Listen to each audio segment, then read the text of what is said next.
Okay, the recording is on right now, and if somebody knows how to use the chat and they could just quickly send a message that says, yes, we can still hear you, that would be great. Otherwise, I'm going to be talking to myself, and no one's going to get a lot of value out of this. So welcome again. We've got the main screen up here. Oh, thank you, LJ. I appreciate that. At least we know one person is hearing me. So just as a refresher, this evening's class, what we're going to do is we're going to start out by talking about the resume strategy, why it's important, how you go about developing it, how it interplays with the resume and the cover letter, and then really, planning the strategy for the resume. I sent out to you with the materials. You should have gotten a copy of a narrative profile for a lovely lady that we're calling Candace Skinner. She is an actual client that I worked with several years ago, and the profile truly is her story. All the names and company names I've changed. But we're going to work with Candace throughout this training program and use her as our case study while we're learning how to apply a lot of these resume and cover letter writing skills and strategies. I also would have sent you a copy of a DISC profile for Candace. I'm going to be talking to you a little bit more about that as we go through tonight's presentation. You have a copy of her original resume. That is what she sent to me when we first started working together. And those of you that have been writing resumes, you probably have seen similar, if not worse, examples coming from clients. There's something in there, a handout called the Strategy Collection Bin. You're going to know what that is by the end of this evening's presentation. And then also, I did list and make mention of the NCRW study guide. It's been available on the NRW website. Before you go out there and download it, though, I want to check with our certification chair. We recently overhauled the entire study guide, and I don't know if it's gotten loaded up to the website yet for you to download. If it hasn't, then I will make sure that I email everybody a copy of that. But I don't want you to download an old one and be using that as a guide because we've done some pretty significant changes to it. So let's jump in here and start talking about the very beginning stages of developing a resume. And that goes back to the resume strategy. And as you can see here on this slide, think about what strategy really means and how it applies to professional resume writing. It's the science and art of devising or employing a plan toward achieving a goal. And your goal is to be able to create sufficient marketing documents so that the client can achieve their goal, which is finding employment. Strategy is also the adaptation that serves or appears to serve an important function in achieving evolutionary success. So part of what you want to think about for your resume when you're writing it is the strategy is what it is you're putting together to, again, help that client achieve their goal. And I thought it was kind of interesting, a couple of the synonyms to the word strategy, if you look it up in the dictionary, are the theme and the layout. And these are two crucial pieces of resumes, the theme and the layout. And I use the term theme a lot when I'm working with my clients. So why have a resume and a cover letter strategy? Well, in the old days, resumes always started out with an objective. They said to the employer, this is what I'm looking for. And then over the years, those objectives became more and more convoluted until finally they weren't really telling us, the employer, anything other than maybe they were looking for a challenging career with a growing company where they could use their knowledge and skills. It means nothing to the employer. So when you think about the overall strategy of the resume, you have to be thinking about how it's going to position the client for their ideal job, their company, and their industry. It also should communicate the client's unique purchase appeal. What distinguishes them from all the other candidates that are competing? The strategy, too, if you have an effective strategy in the resume, it saves the employer time. They don't have to wade through, pages of information to try to put the story together. An effective strategy in a resume will immediately make it clear to the employer what the story is. And it sets the tone for the interview. What I have found, and I remember back even when I first started writing resumes, but what I find is that a lot of novice writers, what they do is they jump in and they just start writing about the client's work experience. They may take the initial resume and make a decision, I can write that better. I can, make the sentences flow better. I can make it grammatically correct. But the focus becomes on what the client did versus what the client has to offer. So as you're developing the strategy for the resume, you're really equipping your client with a good marketing tool and also helping to set the tone for the interview. So if you think about these three primary questions, when a resume and a cover letter are strategically crafted, within seconds, the hiring manager will know, who are you, what do you do, and what can you do for me? That is our primary message that we want to be able to communicate to the employer. So it's not who are you, what do you want, and tell me about what you did. And that was the old resume format. So the new resume format is looking forward, and it's built around a consistent theme. So if you think about the resume and the cover letter as marketing collateral, then you want to really look at what makes for an effective marketing piece, whether it's a website, a company advertisement, a commercial. And here's the four common elements of effective marketing. First of all, it needs to capture attention. Then it needs to generate interest. And then it has to cultivate desire. It has to make the reader of that advertisement or marketing piece want to do something. And then it's going to inspire them to do it. And that's the goal you want to keep in mind as you're writing your documents is, do they capture attention? And the kind of attention that you want to capture. Do they generate interest? Do they cultivate desire? And do they inspire the employer to actually reach out and contact the client? So when we're developing strategy for our resume, there's 8 elements that you really want to start thinking about right up front. And the main purpose of tonight's lesson is to help you realize that you can't start writing before you've taken the first step, which is actually planning the strategy. So the first one of the key of the 8 key elements, one of the first ones is positioning. Does the resume identify and reveal what the client's career theme is and their value proposition? By career theme, what I'm talking about are what are those reoccurring messages that has continued throughout the client's career, regardless of what their job title was, regardless of where they worked. What is that overriding message that defines the client? And the value proposition. What is it that makes them unique? You also want to consider what's going to be relevant. What do you want to put in? What do you want to leave out? What do you want to spin differently? Clients come to us with an awful lot of information, and we have to make a decision about what we're going to use, what we're not going to use, and then how we're going to present what we are using. You also want to take into consideration any potential barriers, whether they be real or perceived.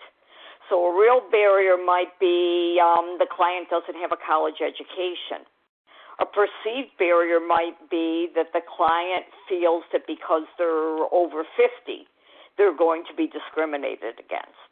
So you have to take that into consideration. Now, the thing you look at when you're developing the strategy is you're going to make some decisions about, well, what categories am I going to include in the resume? What sections?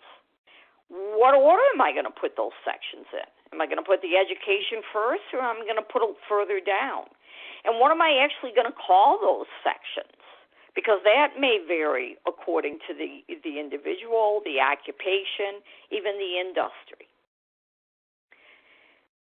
The fifth thing that you're going to take into consideration as you're planning your strategy is, how do I want to design this resume? What's the image that I want to project?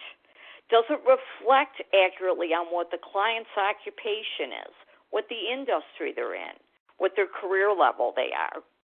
So as I was listening to the introductions tonight, I could tell people were coming from a lot of different backgrounds, and different industries and different occupations have a different feel about them.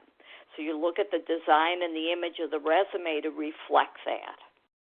The key words, you have to take that into consideration. You've got to use the words that the employer is using, the words that are in the industry. So you want to plan that out up front. The tone and the writing style. You want to reflect the client's communication style. As I said in one of the previous slides, the resume is also going to be used in the interview. And the client needs to be comfortable talking about what's in the resume. We're not writing to try to impress the world with how clever we are at writing. We're actually functioning like ghostwriters. So you want to reflect the client's communication style. And then the eighth element to take into consideration when you're planning your strategy is, how long are you going to make it, and what format are you going to use?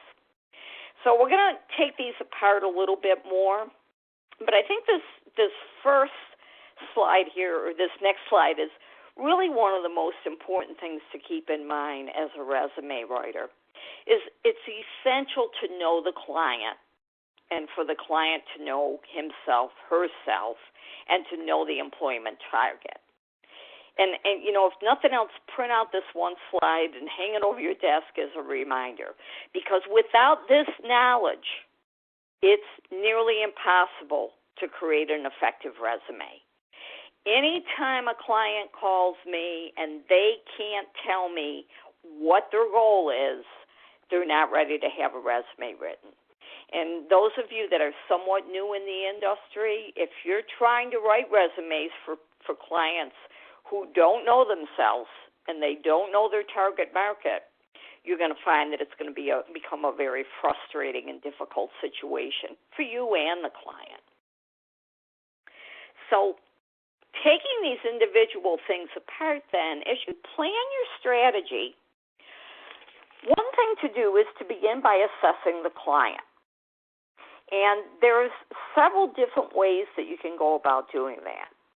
Certainly, if they have an original resume, that's a good place to start. It's going to at least give you some basic information about their background. So it's always a good idea. Ask them if they have that. Use it initially to get some general information. You could use client questionnaires. Some resume writers work exclusively with questionnaires and never talk with the clients. Some use a combination of client questionnaires and interviews, but it's just another way to actually assess the client. You can ask the client if they have performance appraisals or letters of recommendation, or maybe you could take a look if they have a LinkedIn profile. There may be recommendations there.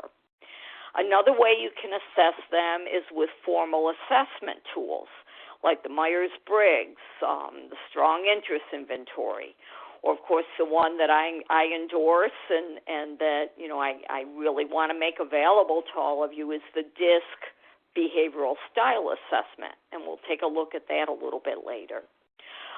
Interview the client. Ask probing questions. If they can't answer the basic questions, then they may not be ready yet to have their resume written. Maybe they need to work with a coach. If you do coaching, then you may want to back up and offer that to them first. If you don't do coaching, then use your connections with the National Resume Writers Association and see if you can refer them to a colleague, and then you can work together with the client. And then, again, identifying those reoccurring themes. And that all can be gathered, I find, for myself most effectively when I'm interviewing the client. Keep the employer's needs in mind. So, your marketing document, just like a commercial, any company that puts out a commercial doesn't write the commercial based only on themselves, but they really need to know their target audience. So you want to look at that employer. What specific transferable, job-specific, and interpersonal skills are currently in demand for that particular position, for that particular industry, for that particular company. So a little bit of research about target companies is helpful. Is the client changing careers or industries? That's going to affect your strategy. Because certainly if they're making a career change, then you do need to look at, are you going to need to spin things a little bit differently? Are the client's job titles current and relevant, from the employer's perspective? Are they current? And are they relevant in terms of, are these titles that still translate to today's job market? Does the resume illustrate the client's understanding of the employer's pain points? So think in terms of what you're trying to relay to the employer is, I understand why this position is open. I understand what need your company is trying to fill. I have experience addressing that need. So you keep that in mind for the client as you're developing the resume and the cover letter. The effective resumes and cover letters are not about the client as much as they are about what the client has to offer the employer. And I remember years ago someone coined the phrase career obituary. I don't even know who did it, but it's become one of my favorite phrases is to explain to clients resumes now are marketing documents. They're not an obituary of your career. You don't tell your entire story. You don't go back to the beginning of time. So all of that plays into what the employer's needs are and how you're going to develop your strategy. The other element here is, looking at the barriers. And here's some potential barriers that may be a concern to the client. They may be a concern to the employer. They may be a concern to both. But it may be things like their age, too young, too old, too experienced, underexperienced, overeducated, undereducated, maybe looking for work in a different geographic area than where they're currently living. The number of jobs they've had may be a barrier. If they've had multiple short-term jobs, or sometimes it may even be a barrier that the client is telling you, I've been with the same company for 20 years. When you're developing the strategy, you have to figure out, how am I going to alleviate any potential concerns from employers that may be thinking, rather than, wow, I'm looking for someone with longevity, they're thinking, wow, why did this person stay at that same job for 20 years? The career path, is it a forward motion career path, or maybe the client had to step back, take a job that was a little below them for a while, and then go forward again. Employment gaps, how are you going to handle them? Are you going to be able to fill them in with relevant information, or are you going to have to disguise them somehow in the resume? And then that irregular work history that might be multiple job changes, multiple career changes, multiple industry changes, maybe even just having multiple positions with one company and not knowing how to handle that. Later on in the program, we're going to look at each of these individual barriers, and we'll talk a little bit more about how to address them. But right now, this evening, is just kind of giving an overview. Now, I'm not going to bother to read these questions to you, but this slide and the next slide, this is the questionnaire I give my clients. So when a client calls me up, or a potential client, and of course, a lot of them love to start out with, what do you charge for resumes? I back them up. I ask them general questions. Once I have them engaged and they decide to hire me, I send them out this questionnaire. And there's only 10 questions, and I let them know up front, I'm only going to ask 10 questions. If you're not able to answer the first 2, then we're not ready to write your resume. And depending on how thorough you are with your answers, that will determine the quality of the resume. So, as I said, I'm not going to read these to you. I know you can all read, but these next 2 slides are the 10 questions, and these are the only 10 questions that I give to my clients. So let me see. Before I jump in here, then, I'm going to unmute the line for a minute, and I'll just do a quick roll call because I threw a whole lot of stuff at you really quickly, and we'll see if everybody's with me yet. So let me unmute the line. Christina, are you on the phone, and do you have any questions? I'm here, and everything makes sense so far. No questions. Okay, good. How about you, Douglas? Multiple questions, but I won't trap them all out now. I've had most of my clients don't exactly know what job they're looking for, or they don't have a specific job. So that's something I'll want to explore later on. And I guess a more pertinent question: can we use your questionnaire with our clients, giving credit to you? Absolutely. You don't even have to give me credit if you don't want to. Okay. It's a very useful tool. Yeah, absolutely. Use them and modify them so that they work well with your audience. Tiffany Betting, are you on the phone yet? I have 2 Tiffany's. I'm going to have to work my way around that. We'll come up with a code name for one of our Tiffany's. Ronnie, are you on the phone? Do you have any questions or comments? Yes, ma'am, I'm on the phone, and I have a lot of questions too, but I'm still just figuring them up, so I'm fine. Okay, good. How about you, LJ? I'm working through your 10 questions, and I'm thinking I'm with the group, so we're all good here. Good. Good. How about you, Suzanne? Well, I was just wondering if you find this strategy effective with individuals with varied work experience. Everyone that I work with is an undergraduate getting ready to enter the job market. So what are your thoughts about that? Well, every one of those 8 elements that I presented in the previous slides are still things that you need to take into consideration, so that when your students are coming in to write the resume, what you want to do is to really think about, how am I going to address each of these things? It's actually kind of like planning your project before you begin writing it. So yes, it does apply to the students. It applies to people at every level. And I think as we go through this more, and especially after you've done the homework, this will make even more sense, because I think this whole concept of resume strategy is not really where the majority of writers start.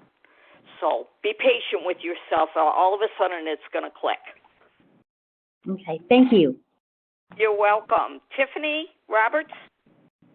I have 2 specific questions. Uh-huh. I tend to get clients who, I've had a couple of clients who insist on including their life history, even when I recommend that, it's a little bit old or it's not really relevant. They still want to include it. So I take the approach of, I've given you, my recommendation based on current best practices.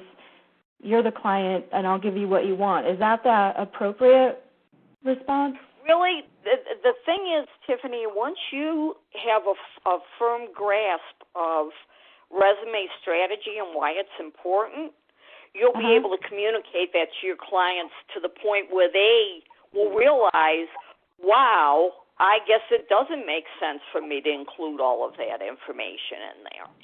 So as I say, I've been successful with some and a couple not, but they were very personality types. But so okay. And then my second question was, you had talked about job titles and making sure that they're relevant or they translate to the current job market.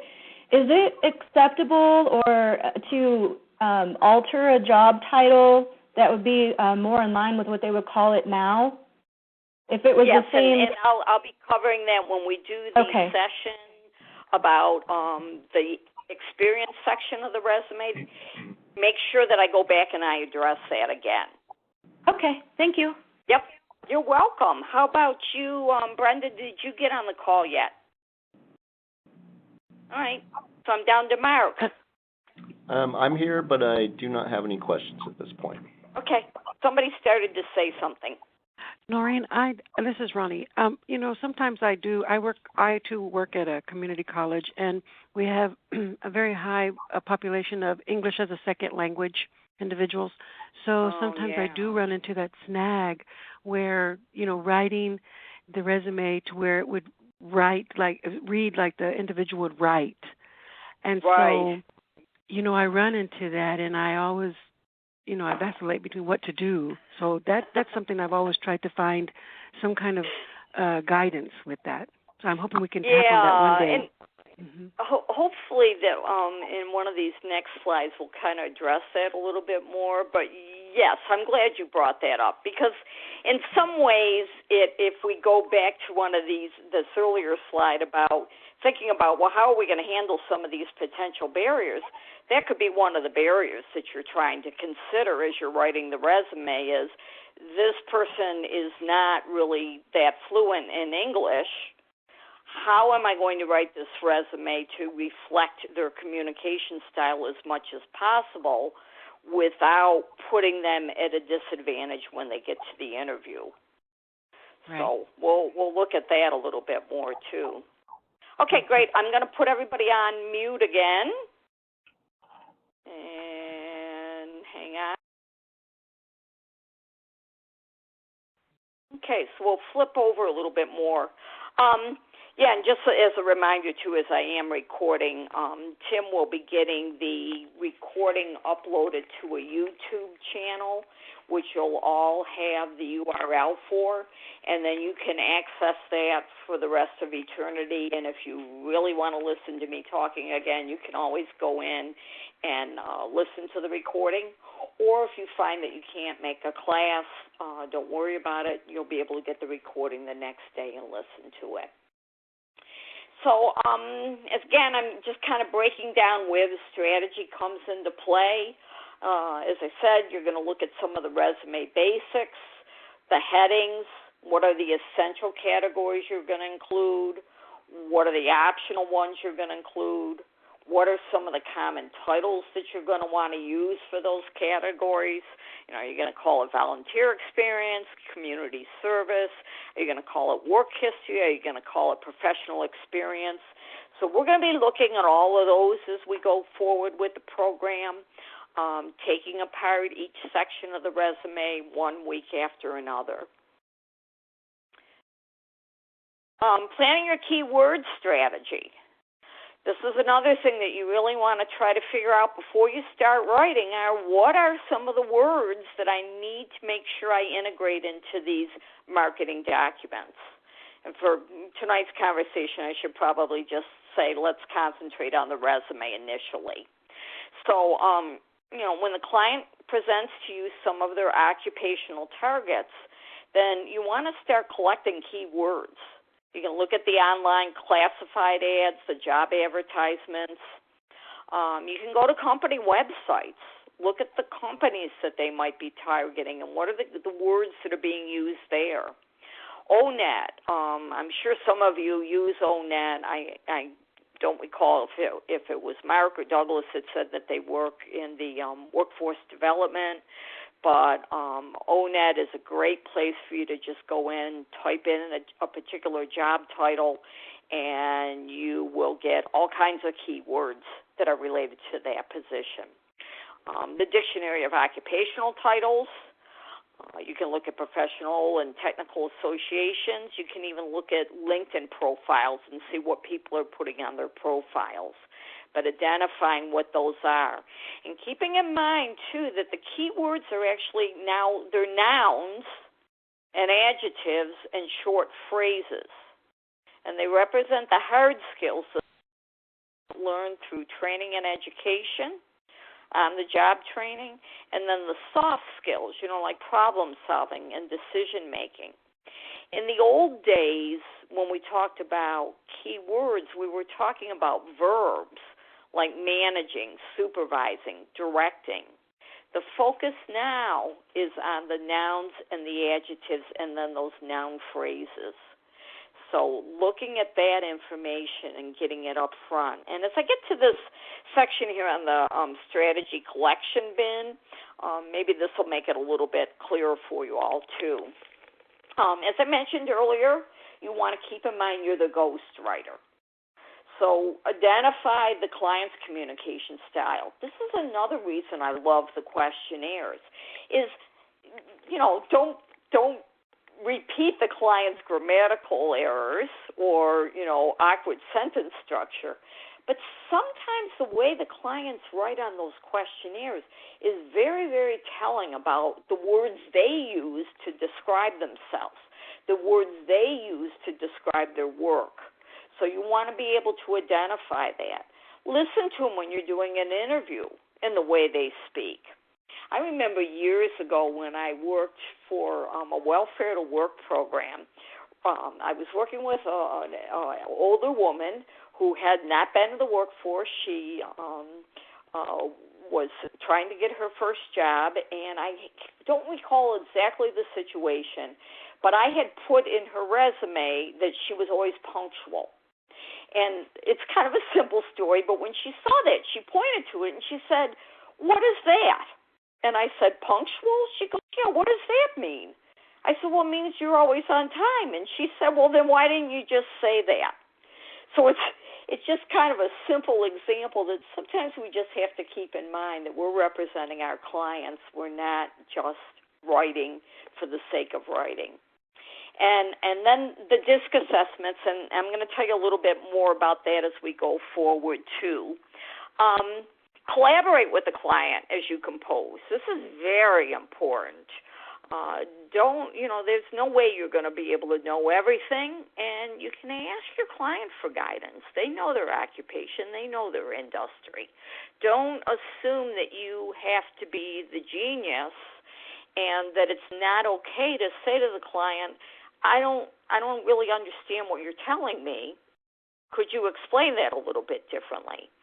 One of the things I commonly say to my clients when I'm interviewing them is keep talking. I haven't wrapped my mind around it yet. It'll click in a few minutes. So once it clicks, it's a little bit easier. So like in this next point here, question and or research the terminology. Clients sometimes will throw some terms at us. We don't have a clue what they mean because we've never heard them before. Do some research. Ask the client to clarify. And on the opposite end of that spectrum, sometimes clients use terminology that got used incorrectly the whole time they were at their company. And it's our responsibility as writers to be able to make sure that we're using the most current terminology or that we're not using some slang or colloquialism that was used by the particular company. Don't sacrifice clarity so that you can show off your big vocabulary. I find it very interesting sometimes when I'm reviewing resumes how the resume writer tries to come up with, they heard a word, it sounded like a really cool word, so they used it in the resume, but they didn't really know what the word meant, so it got used incorrectly. One example I could think from my own experience was the first time someone spoke to me about working in a matrixed environment. I didn't know what a matrix environment was. I had never worked in one. So you've got to make sure that if you're going to use terminology, you understand what it means. And then, as I say, the client must feel comfortable talking about the resume during the interview. those of you that have been in the industry for a while may have had the experience where you're talking to a client about something on their resume, and I've experienced this several times, and I say, well, what did that mean? And the client goes, oh, I don't know, the resume writer put it in there. So don't let you be that resume writer that put it in there because you thought it sounded really cool, and the client can't speak to it. Okay, the format and the length. Basically, we look at 4 different types of formats that seem to be the most common: the combined, chronological, functional, and then the CV. And we're going to look at these each individually.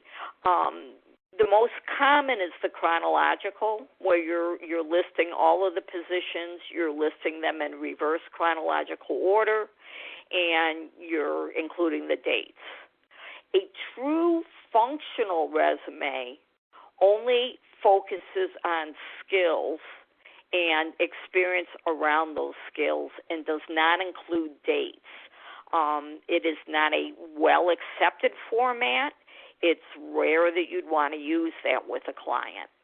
What we really endorse at the NRWA and with the NCRW, those of you that want to get certified, is we want to look at the combined resume, where you're combining the chronological history of the client along with those functional skills. And as we go through the program, I'll show you a lot of different strategies for doing that. But think more in terms of combined. And then there's the CV, which I find that a lot of people will still refer to a resume as a CV, particularly if they are not native to the U.S., because in most foreign countries, they use the term CV more than they do resume. But here in the U.S., when we're talking about a CV, it's usually something that is used more for research, academia, provides very little detail about the client, focuses more on places that they worked, years of employment, titles, credentials, publications. I'm not going to be speaking to those much at all during this particular program. Other things you want to consider, the employer, the industry.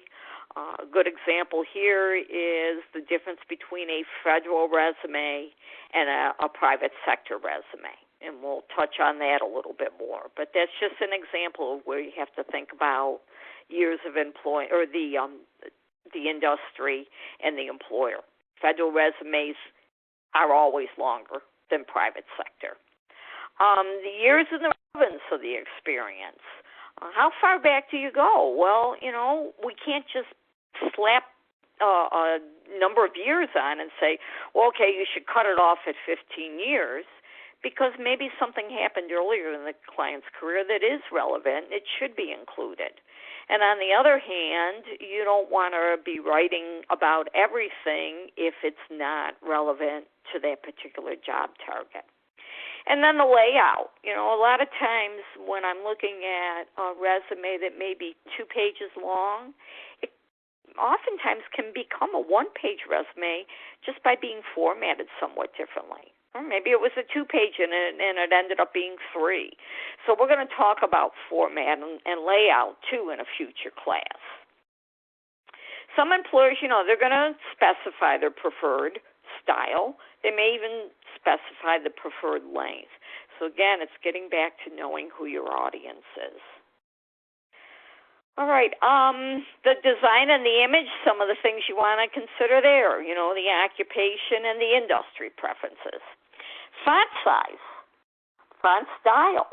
Times New Roman has been around since we started doing word processing, and it's begun to take on a image of being very outdated, very, very formal. However, there's still some professions that really like to project that image. The size of the font. And an analogy I like to use here is think about when you were in school. And, back, if you can picture yourself back in those days when you were first learning how to write. And you might have used a really big fat pencil and you had writing paper that had really wide lines on it. And then as you got a little bit older and you got into the higher elementary grades, the lines got a little bit closer together. And I still remember very clearly when my kids got very excited when they graduated to college-ruled paper. There's that image of the bigger the font, the more it's spread out. It gives somewhat of an image of being amateurish, not as experienced. So little things like that you could take into consideration. What are you going to bold? What are you going to use color for? What kind of bullets and symbols are you going to use? Are you going to put in any kind of graphics? And what are those graphics going to represent? Does the client give you information that might work really good in a bar graph or a pie chart? And then there's that whole issue of applicant tracking systems. And we're going to do a whole module on applicant tracking systems. So a lot of what I'll be covering in these first few classes, you're just going to have to put the ATS on the side shelf for a little while, because we want to write initially for the client and the hiring manager, and then we'll consider whether or not it's also going to make it through the ATS. So I don't want the ATS to be the thing that's going to drive what you put in the resume and how you're going to format it. So, oh dear, looks like I'm coming to the end of the slides, which means I'm going to be going over to the handouts, and then hopefully that'll make things a little bit clearer for you. So, just some basic tips for you to keep in mind, the ABCs. Make sure you're accurate, be brief, and be clear. Accuracy, brevity, and clarity are very important when you're designing the documents. Or avoid overwriting or using verbose or pretentious language. I was reading a sample from one of you in the class, and I saw something that I often see in resumes, that statement that says, perform multiple tasks, including but not limited to. Most people in daily language would never use the terminology including but not limited to. And that's just another example of that pretentious language that, kind of works its way into our documents. So you want to think about that. General best practices, limit the number of articles. That would be a, and the. We're going to look at that more when we talk about our grammar lesson. Limit the use of adjectives. I remember working with a writer once, and all of her resumes gave me the impression of a romance novel, because romance novels just have so many adjectives before every noun. Limit your use of adverbs. General, every sentence starts with an action verb. This one we will carry over throughout all the lessons. Omit any of the unnecessary details. We're going to talk a lot about writing concisely, writing tightly. Sometimes when we gather a lot of information from our clients, we feel this urgency to make sure that we include it all in there. And that's, the resumes become too cumbersome, they're too long, they're providing any details that aren't necessary, and they become distracting from what that overall theme was that the client was trying to communicate. Avoid multiple prepositions in the same sentence. I just read one today that a resume writer wrote, and I was editing it, and they used the word to 4 times in the same sentence. So we'll look at examples of that. Be careful of those auxiliary verbs, and I've listed some of those there. And then this is a big one, and this is kind of been evolving over the years when it comes to professional resume writing. Somewhere along the line, there seemed to be a transition towards using a lot of personal attributes, and they weren't backing them up. So you see a lot of resumes, particularly with the summaries, and they're saying things like, team player with outstanding interpersonal and communication skills, known for, building relationships, and it doesn't have any meat. It doesn't communicate anything to the employer. So we want to make sure that as we're planning our strategy that we're looking beyond just those basic personality traits and actually giving something with meat. So I'm going to stop here. I just want to check and see who on the call tonight may already be familiar with the DISC assessment, and then I can fill you in on what it is, and we'll talk a little bit about the example that I gave to you. But let me just unmute the line here, and this time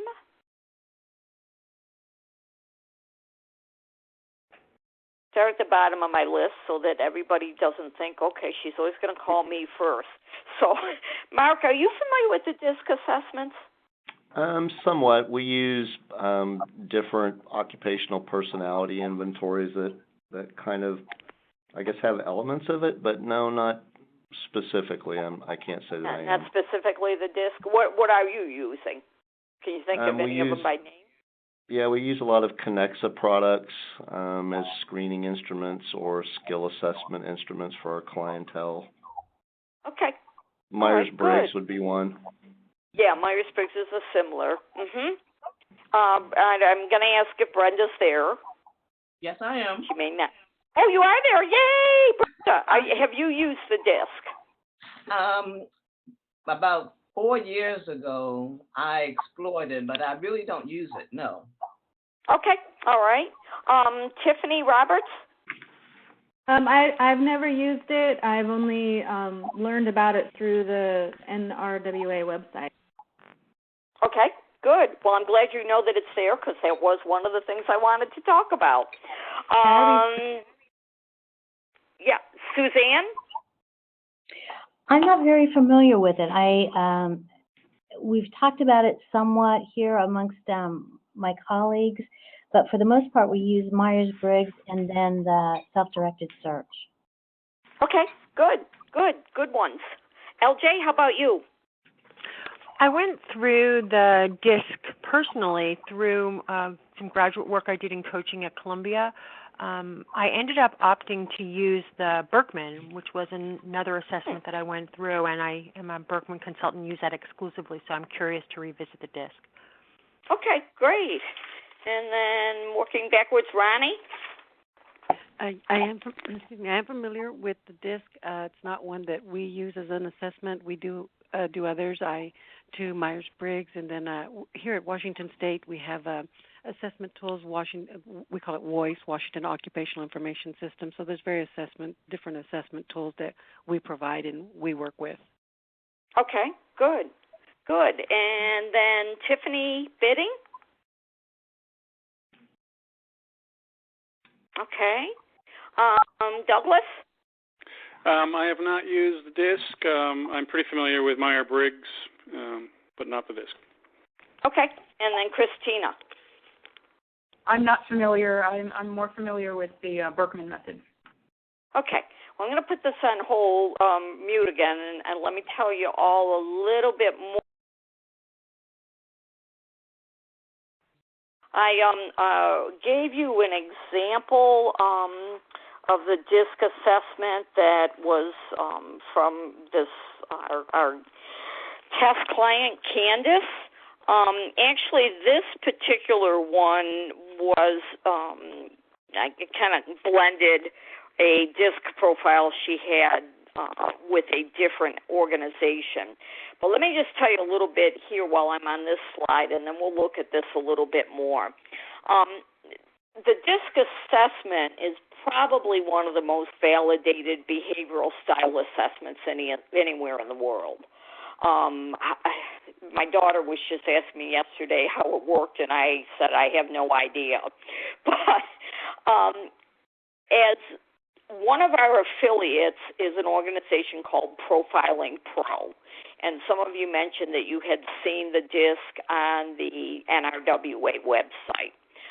Jane Rockeplot is the owner of Profiling Pro and the DISC authority. I mean, the woman is absolutely amazing. You have an option. You can become a DISC administrator, which means then that you have access to the entire portfolio of DISC assessments. There's a lot of different assessments that you can use for different purposes. Once you're an administrator, you have your own account. You can administer as many tests as you want to the clients. Jane recommends the fee that you charge the client, but she also tells you what it's going to cost you. And you have full control over how you administer it. It's always done online. In reality, it takes the client maybe 10 minutes to do the basic DISC and a 20 to 30-page report comes as a result of that. What I gave you in the handouts is a snippet of the report from Candace, and we'll look at that in a minute, and I'll tell you a little bit about what's in it.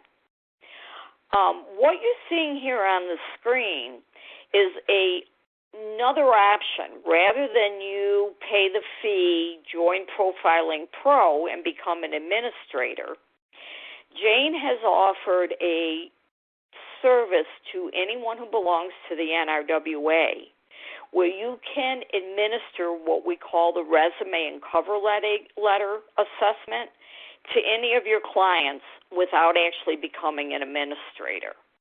The suggested retail price to charge the client is $79, and as a member of the NRWA, you can have access to that assessment tool for $39.50. So as you can see, there's an immediate profit margin that's there.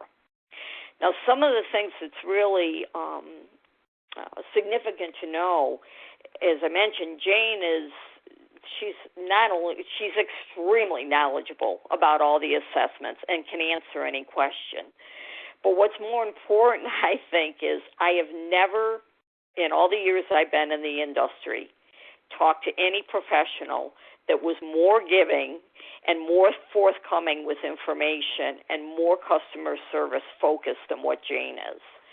So you wouldn't be on your own with this. And to give you further proof of what I just said about Jane, I talked to her this week, and she is willing to let each of you at no cost experience the DISC assessment the way a client would, and do your own assessment and get your own score, and then she's going to do a little presentation for us where she explains how you would go about using the tool, what's involved in being an administrator. She'll show you the online platform. She'll show you the different tools that are out there.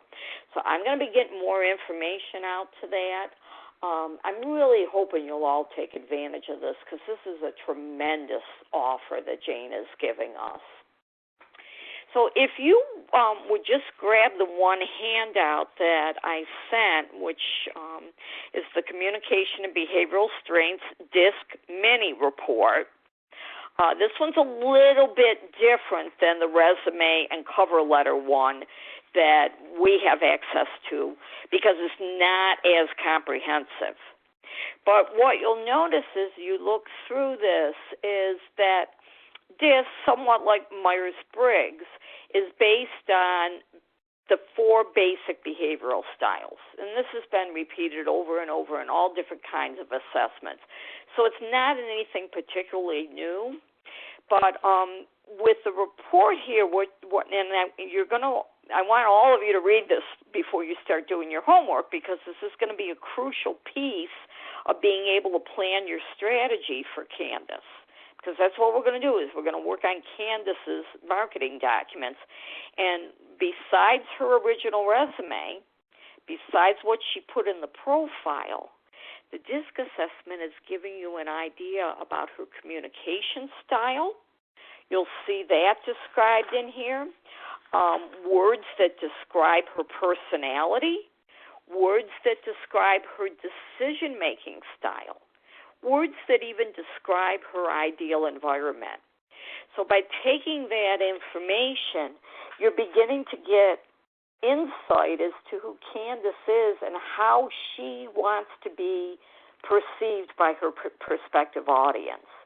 So you begin to mirror language that's in the DISC profile.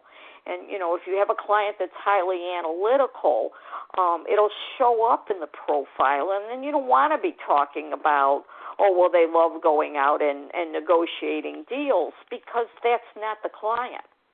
So you got to be careful that you're really in tune with what the client's communication style is, what their behavioral style is. I forgot to check. I don't even know if this link is still active, the Job Seeker John DISC. I think it may be. But for this point, it's the assessment that I gave you prior to the class is what you're going to be using as you work on your homework assignment. Now, there's one more slide in here, and then I wanted to talk with you about the other document that I call the strategy collection bin. I just threw this one little screenshot in here. Maybe some of you are already aware of this, but as I mentioned earlier, you really want to write somewhat in the client's voice and their level of speaking. So if you haven't done this yet in Microsoft Word, you can set up this particular feature where after Microsoft spell checks the document, it will tell you what the reading level of the document is. And I think that's really important. I was writing for a client yesterday, and when I did the readability score, it was showing, 17, which would be 4 years past high school. You don't want to write a resume for a entry-level employee who maybe didn't even complete high school and have a readability level of 12 or 14. This is another good way for you to check and make sure you're writing in the client's voice, not in your own. And that's the other thing with the DISC, is it helps us to write in the client's voice because it tells us how the client is communicating. So I want you to open up the document. It's called Sample Strategy Collection Bin. And it is, the client is Bradley Steenberg, another client that I had worked with many years ago. Now, this is a technique that I invented. You're not going to find it in any resume books, but it's a really effective way for you to begin planning, how am I going to approach this document? I've gathered all this information now. I've got the assessment. I interviewed the client. I've got all the information they gave me when I was interviewing them. I looked at the DISC assessment. I looked at the job announcements. Now, before I start putting words down on paper, I got to start thinking about, what am I going to be using? How am I going to be using it? So your homework assignment is going to be to create a document like this for our candidate, Candace Skinner. And I'm going to walk through this with you so that you hopefully will get an idea of what I'm looking for. First of all, when you're getting ready to write, you need the basics. Name, address, LinkedIn, email, phone numbers, all the rest of that. So we're going to capture that information up front because we know that's what we're going to include on the resume.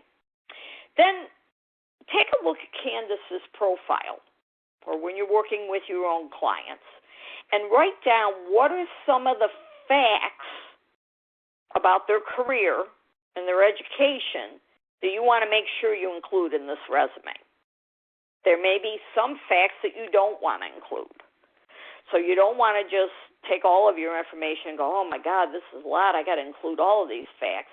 No, you want to include what you think is going to be relevant to that target job, target occupation, target employer. So just jot down what are some of the key things I want to make sure I include in this resume. And I might also mention to you that when I'm doing this, I'm not really doing it on a separate document. when I get ready to write a resume, I open up a Microsoft Word document and I start with that easy stuff. I put in their name and all their contact information. Then before I jump into the employment experience section and start writing the employment experience, or, it's putting down the education, right underneath that name and contact information, I just start dumping in this information. They're notes to myself that I'm reflecting on while I'm writing the resume. So up there at the top of that, I'm writing, what are some of the things I want to make sure I include in this resume? So as you can see with Bradley, I want to include that he's got a real estate license, that he's, had 2 semesters of BA technology education. So we just start jotting down. If you don't want to put them on your document, you're going to highlight them on your notes, or you'll create some Post-it notes. But somewhere you want to come up with what are the key bits of information about the career and the education that I want to make sure I include. And then look at the career theme. And the DISC comes in handy here. If you look at Bradley, some of this language kind of comes out of the DISC. He's someone who always looks beyond the facts and envisions possibilities. Some of it was things that he shared with me when I was interviewing for him, that he's proactive. He told me he likes to use LinkedIn. Not every client likes to use LinkedIn. If they don't like to use it, why are we putting their LinkedIn profile on their resume or their LinkedIn URL? Identify what their job targets are. And if you have that right in front of you, it's going to remind you, what should I be writing about? Then you're going to identify, okay, well, in his case, he had 3 job targets that were kind of interwoven: project management, land acquisition, and sales. And he had an industry that he was looking at. We go back to that real estate. Well, then I usually send my clients out to get me some job announcements. And then we go through those job announcements and we start highlighting the key words. If you want to type them at the top of your document while you're creating it, you can do that. I usually have, 2, maybe 3 job announcements on my desk with the keywords highlighted, so that as I'm writing, I'm double-checking, I'm going back, I'm looking at that and going, did I use that word yet? Did I use that word yet? So you create a list of what are the key words that I want to try to integrate into this resume. I got a call just before class tonight from a client. I wrote his resume a couple of years ago. I updated it last year. He sent me a job announcement today, and he had always worked at like an equipment rental dealership. And he was in charge of the equipment maintenance and the equipment inventory. But he sent me a job for a facilities manager. And one of the first things I noticed with his resume is the word facilities was not in the resume anywhere, because he never talked to me about managing a facility. So then it was a matter of, okay, Michael, we need to go back, look at all your work experience, and you need to start talking to me now about what you did related to facilities maintenance and repair and facilities services agreements. So that was just a real relevant example for me to have before class tonight of how important it is to use the right keywords that are related to the job they're targeting, not the keywords that are necessarily related to the ones they did. Then, as you see here on Bradley's example, I pulled some of the keyword statements out of the DISC assessment, and you'll be able to do that in your homework because you have Candace's DISC assessment. I even put in a couple things about his ideal environment, because sometimes you can work that into the language of the resume. If it's an individual that likes to work in a fast-paced environment, with a lot of different responsibilities, then that's a theme to reflect in your resume, and you want to provide examples of them doing that. But if it's an individual that prefers to be working in the back office and not communicating with the customers, then even if the client communicated with the customers, you don't write about that in the resume because that's not what they're trying to sell. So looking at that ideal environment is helpful. And then the final thing that you'll see on Bradley's here is that we identify what are some of the things he enjoyed doing that he wants to take to his next job. And that's always a nice question to ask clients, too. What did you like doing in that job that you'd like to be doing in your next job? So for your homework, you're going to read Candace's profile and begin to pick out all of these key bits of information as you're reading the profile. And you're going to be thinking about, okay, if I'm going to write a resume for Candace, what are the career facts that I want to include? What are the themes that I'm seeing coming up as she's telling her story? What are the jobs that she's indicated she's targeting? What are some of the key words for those jobs? You may not find them all in the profile. You might have to go out and look up a couple of job postings yourself to know what keywords. And then what about her DISC profile are you going to want to focus on as you're writing the resume? So your homework assignment is to do that activity. What you're going to send back to me is something that looks like this strategy collection bin.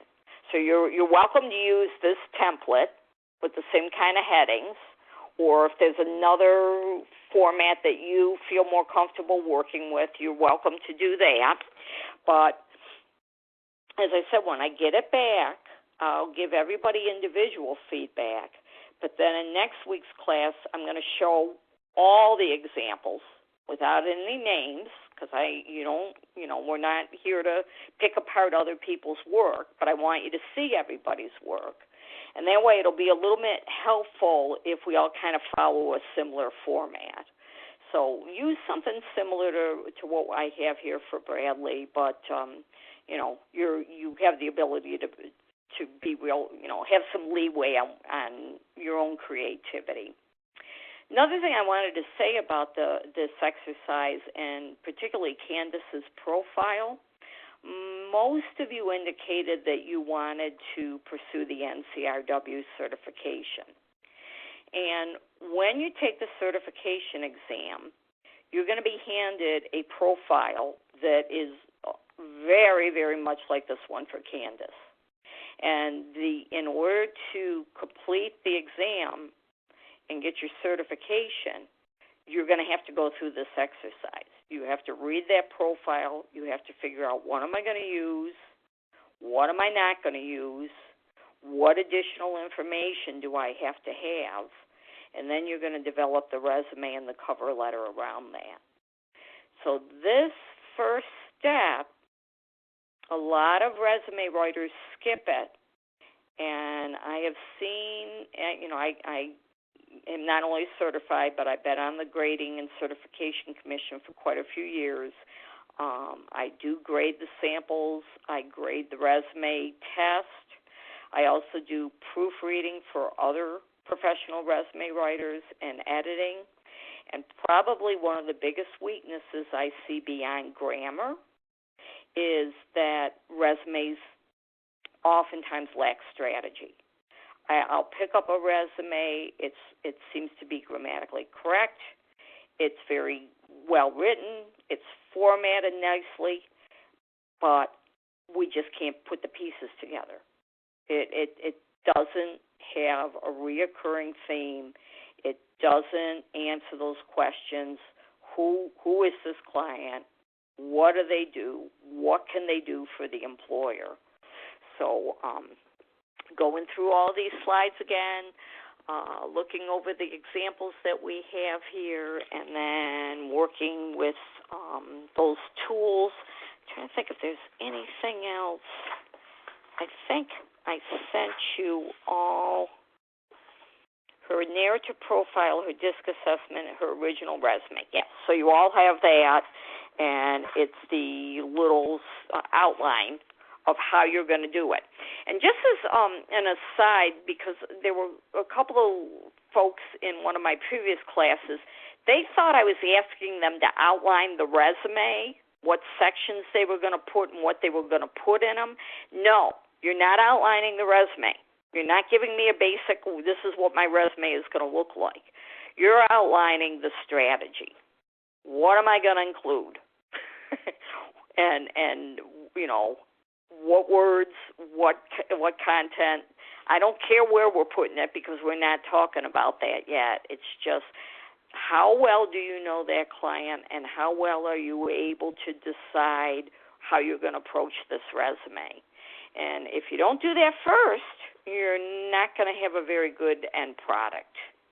So I think that took me through all the slides. It's 7:30. I'm going to give everybody a few minutes to ask a question. Since we ran over with getting started, we're going to run over a couple minutes here at the end. If you have to hang up, I understand. But let me just unmute the lines, and we'll see what questions people have.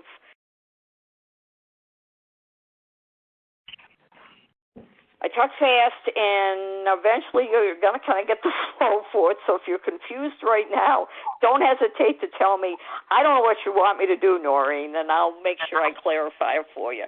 So, Christina, do you have any closing questions or comments? About the strategy or just about in general? No, just what we covered tonight, or is your head going to explode? No. Well, I have a couple questions about what we talked about tonight. So I guess the first one is, so I focus on writing for mid-level and executive professionals. Yes. You mentioned that the preferred format is the combined. Does that work for both, or does it really depend on the level you're writing for? It really works. It seems to be the most standard for any industry and any occupation and any level. And just, to specify, I think the biggest difference with combined resumes versus the strict chronological is a combined resume always starts with a very strong profile summary. And we're going to be doing an entire module on that. So if you look at some of the older resume formats, and I'll bring this up again next week because we're going to look at resumes, is a lot of them, they just started, here's my objective, here's my education, here's my work experience. That does not satisfy the definition of combined. Okay. And you had another question, Christina? Yes, just more general. Or are you planning to cover at any point how to do the ASCII, like plain text formatting? Yep. Okay. And I'm hoping we'll put it to rest soon. Okay. Yeah. Yeah, we have a whole lesson on ASCII and ATS. Okay, thanks. You're welcome. How about you, Douglas? I guess a couple questions. One is considering the questions of what's coming up next. Is there a course outline or syllabus that you could share with us, or just chapter headings? Oh, yeah. You guys didn't get that? Oh. Well, maybe I overlooked it. Yeah, I was just thinking it was sent to you when you all registered. Yes, I will definitely do that. Yeah, next Great. week what we're going to cover is the basic foundations of the modern resume, and we're really going to look at how have resumes changed? What do they look like now? Because some people they are still, and my apologies to those of you that work at colleges. Colleges are still using very old, outdated resume formats. So we're going to look at the basics next week. But, yeah, thanks for that reminder, that question, Douglas. I'll make sure that everybody gets a copy of the addendum. It could be I overlooked it. Outline. The other question, and maybe this is something that can be addressed later, is about the DISC and what does it offer a client, and what kind of a client should we, market it to? How do you market it? Yeah, and I think that will be something that'll be really good when I get Jane scheduled. She said she'd do a separate webinar for us. It won't be on our regular Thursday night. So I'm going to coordinate that with her tomorrow, and she'll cover that. Some resume writers, and Jane will endorse this, give the DISC to every one of their clients. Okay. It just makes things so much easier for everybody. I'll look forward to learning more. Yes, good. Thank you. Did you have any other questions? No, that's it for tonight. Okay, thanks. Tiffany? Tiffany Bidding?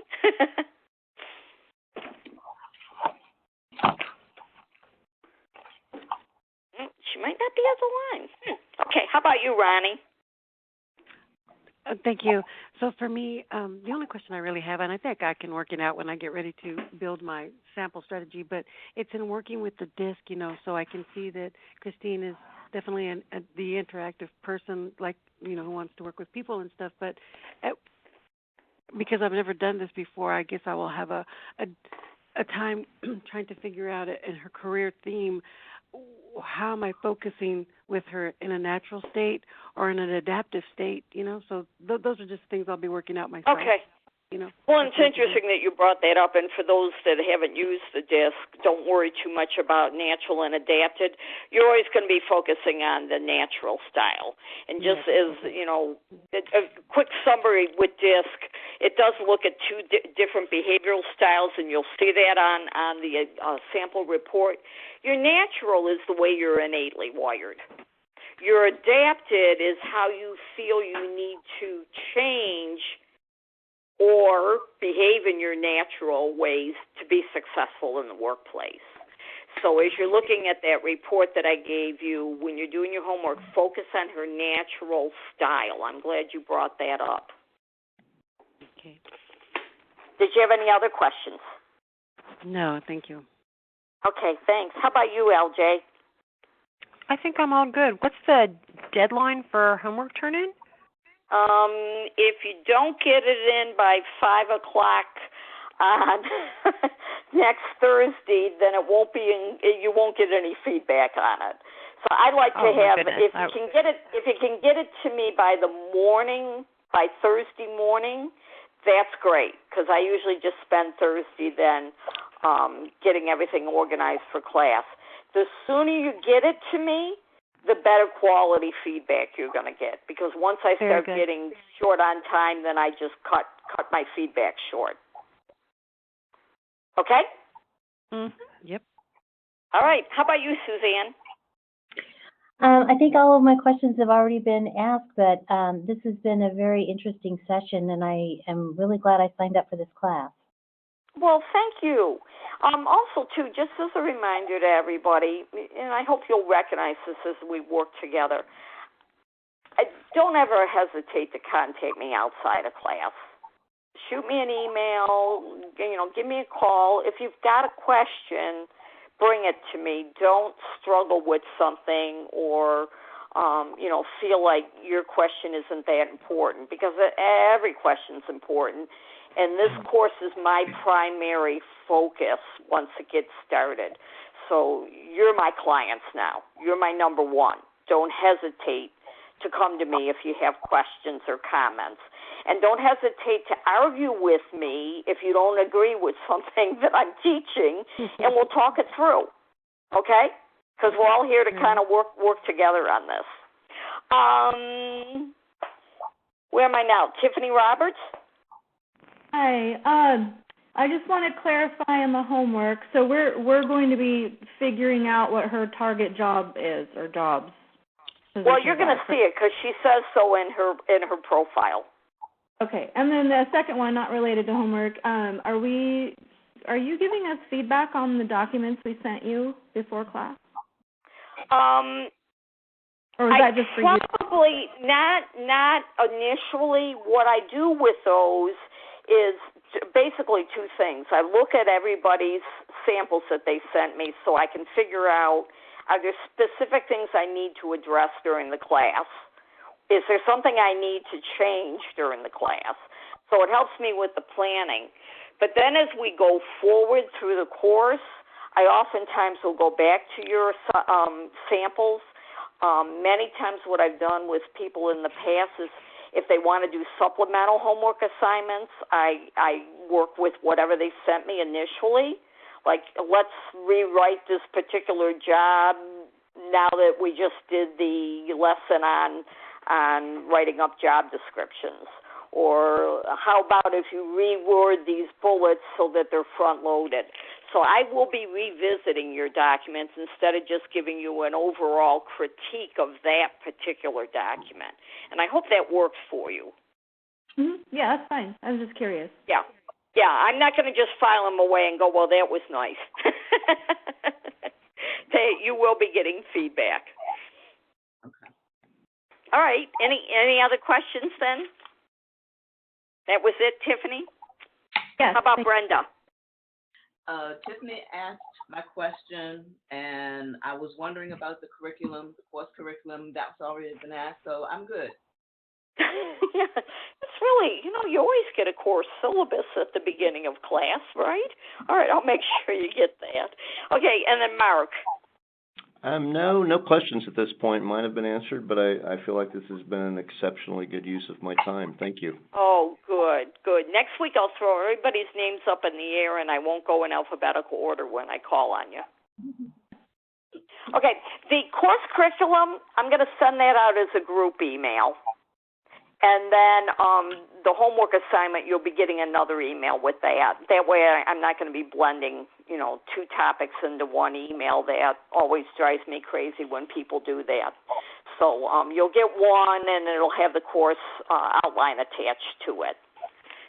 And that is it until next Thursday. And again, welcome. I was so excited to get this class started tonight, and I really look forward to working with all of you. So Thank have you. a good Great. evening. You too. Thanks. Bye-bye. Bye. Thank you so much. Bye. Bye. Have a great day, everybody. Bye-bye. Bye-bye. Bye.